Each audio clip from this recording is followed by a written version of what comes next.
Thank you for joining us today for 10 Minutes with the Artist, an episodic series that explores the art practice and the personal vision that guides artists. On today's episode, we're very proud to have Ulysses Sibo, who is completing his Master's in Architecture at North Dakota State University. We invited him here today to speak about his research as well as the creation of artifacts and preparation of his defense. Through the Other is a multimedia experience that examines the edge between peoples, stories, and distinctions in American culture. The artifact curates a medley of fragmented images and experiences that speak to insecurity, safety, home, and hope. The work is at once overwhelming and then comforting as a viewer recognizes that the other may be unavoidably familiar. My name is Anthony Ferris, and this is 10 Minutes with the Artist.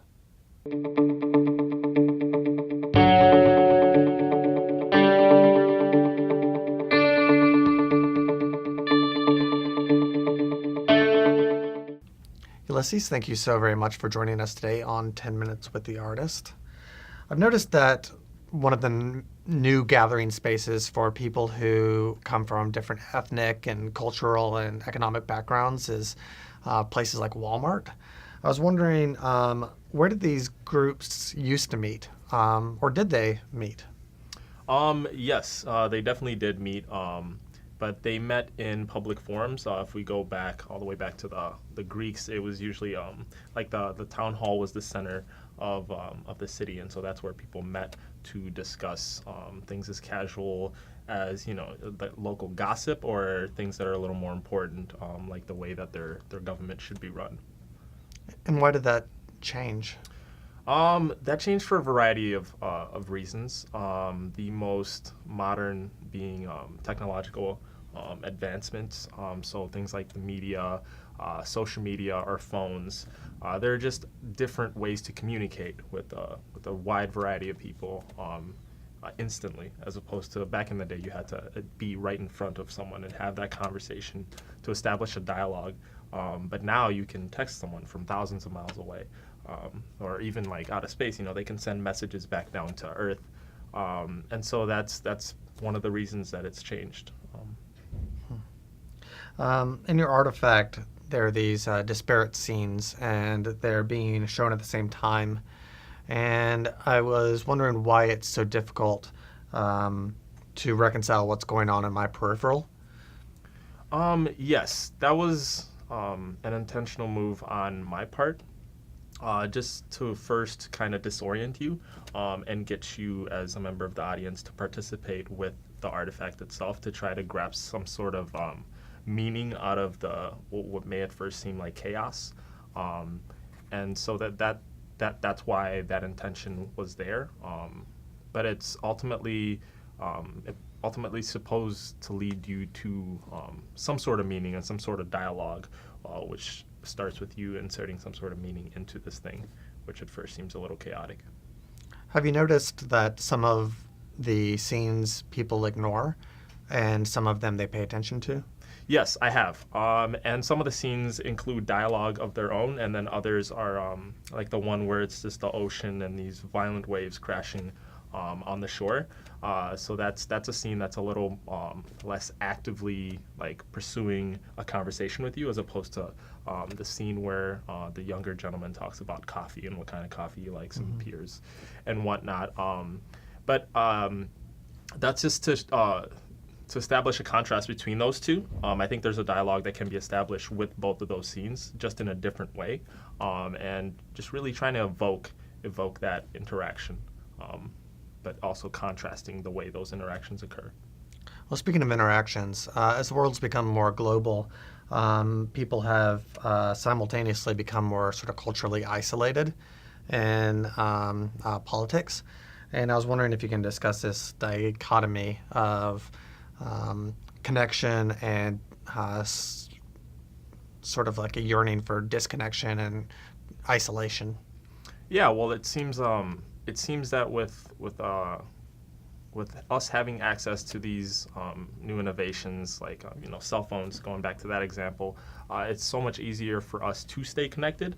but the sincerity of those connections, the genuineness of our interactions seem to have receded, unfortunately. So it's much easier for us to have a conversation, but because it's so easy for us to establish a conversation, it becomes harder for us to have a genuine interaction while conversating, it's an interesting paradox, but I don't think it's something that can't be reversed in a way. I think it's very possible to establish a genuine interaction across social media or through cell phones or whatever these new platforms are. I think it's very much so possible. It just isn't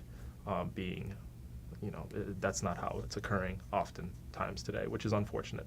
But I use my artifact to showcase that these innovations aren't necessarily the problem, but rather their application as a divisive force. And so I'm using the same resources that we all have access to today, but in a way that stimulates or evokes a genuine interaction between yourself and the artifact, or yourself and someone else, the other in this case.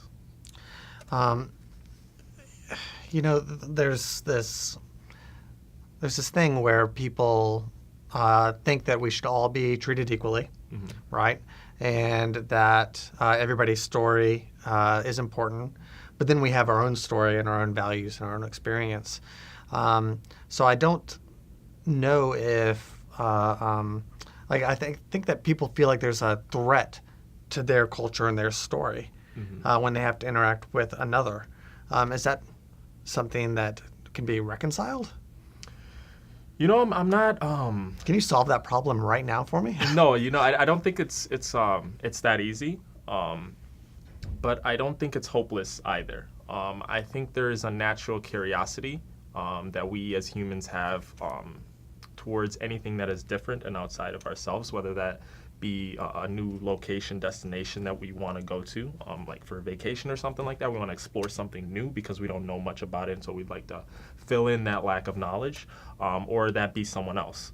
And so I think it's important to explore or to go on these journeys with an open mind and brace yourself, or not brace yourself, but be open to learning something new. Because I think it's very easy, especially today, to go in with these assumptions about this place or this person and just create this wall. This non-literal wall there between yourself and this other person, yourself and this other place. And then regardless of what happens, you're just going to be stuck in your own ways. It's easy to get stuck in that realm. But it's important that we don't do that we go in with an open mind and interact with this new location or this new person and allow ourselves to learn something about themselves as well as our own being. Yeah. What was the name of your site? It's Battery Park. Okay. Yeah, Lower Manhattan. Yeah, one of the most beautiful things, and I think this is incredibly poetic, is that the land for that was actually sort of dredged up from the sea. Mm-hmm. So the first time that these people are touching the land of America, mm-hmm. they're actually touching the land from the sea, that's been dredged up and created specifically for them. So it is like completely a new world, a new land. Mm-hmm. I was just wondering if you could just talk a little bit about using something so poetic as that into your architecture and your space.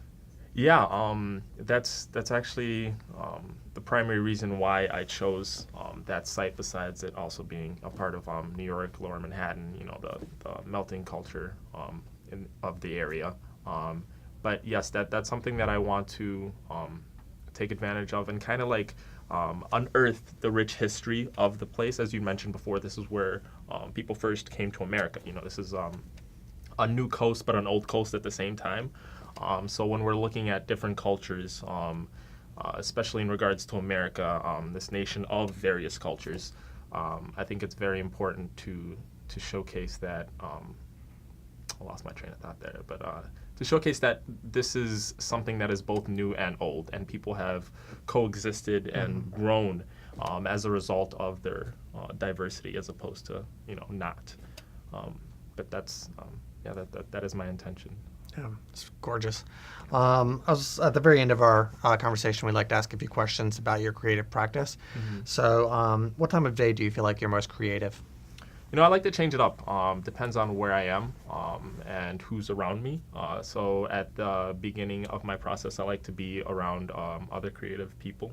Usually my classmates are studio set up for to kind of be like that, which is really nice. But as I transition and sharpen my idea a little more, I like to be, a little more secluded. And so then I go from working during the day to working either super late at night or early in the morning, just so I can get a little more peace and quiet. And then also I'm a very social person, so I get distracted when other people are around, and so yeah. Do you listen to music or anything like that when you are creating? Yes, I do. I like to diversify a little bit. Usually start out with something familiar though. I'm a big hip hop fan, so 90s hip hop. Pac, Biggie, Tribe Called Quest, that kind of thing. But then again, as my process continues, I kind of, run through all of that and try to diversify. Listen to everything from EDM to soul and jazz and R&B. Okay. Is there anything that you're reading right now? Yes, The Human Condition by Hannah Arendt. And it's just really opening my eyes to the same world that we live in today, but it paints a different picture of it. So things that are very familiar are rediscovered in a new way, and she's just amazing at doing that. And then I guess my last question would be, what's next?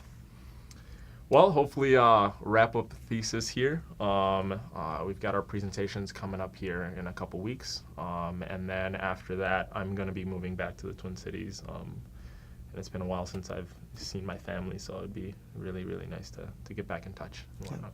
Well, best of luck to you. Thank you. I'd like to thank our guest, Ulysses, and I'd also like to thank you for your time and your interest in the professional practice and the creative explorations happening here at North Dakota State University. So thank you, and for everyone here at the Memorial Union Gallery, keep creative.